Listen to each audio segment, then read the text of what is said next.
Now, going back to the last properties, we have to discuss the diagonals bisect each other. The problem is, may given tayong parallelogram na ABCD, may diagonals tayo na AC, which is AC. Meron tayong diagonal sa BD, okay? At nag-intersect sila sa point ng E. Okay, yung point dyan, ang tawag is point E. The given are, AE is equal to 3W plus 1. Simula dito sa A na to hanggang sa E. At yung EC, that is going to be 2W plus 11.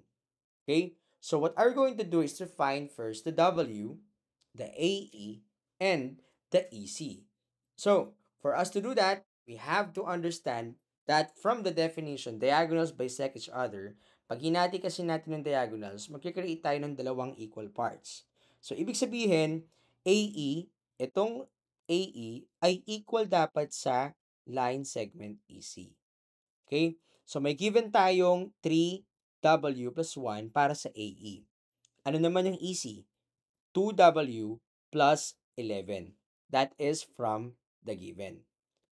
From the definition, again, sila ay equal. We have to combine like terms. I'm just gonna transpose 2W sa kabila. Subtract tayo ng 2W both sides. It will become 3W plus 1 minus 2W. And that is equal to 11. Simplifying 3W minus 2W will give us W only. Plus 1 equals 11.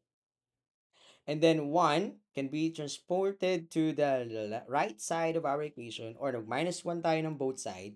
It will become 11 minus 1. Simplifying them will give us W equals 10. Nahanap na natin ng W. Ang W natin is equal to 10. The next thing is to find the AE. AE here is 3W plus 1. Ito yun. Yung 3W na yan, papalitan natin yung W ng 10. Mag-add lang tayo ng 1. Simplify natin yung 3 times 10.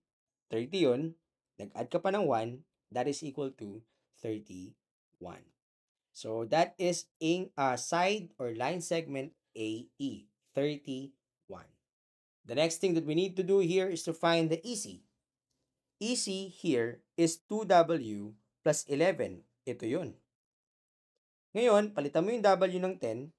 Magiging 2 times 10 plus 11. Alam natin yung 2 times 10. Yan ay 20. Nag-add ka pa ng 11. That is also equal to 31. As you notice, they are the same. Right? So, dahil, sabi ko nga kanina, yung line segment na to ay dapat equal sa line segment na to from the definition. You know what? Paano kaya mahanap yung AC?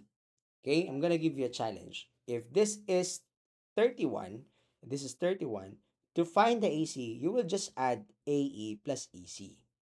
That is equal to 31 plus 31. Yan ay equal sa 62. So, 62 po ang line segment AC. Hindi ko nasulat na maayos. So, yan po ang line segment AC, 62. So, nahanap na natin yung mga sagot.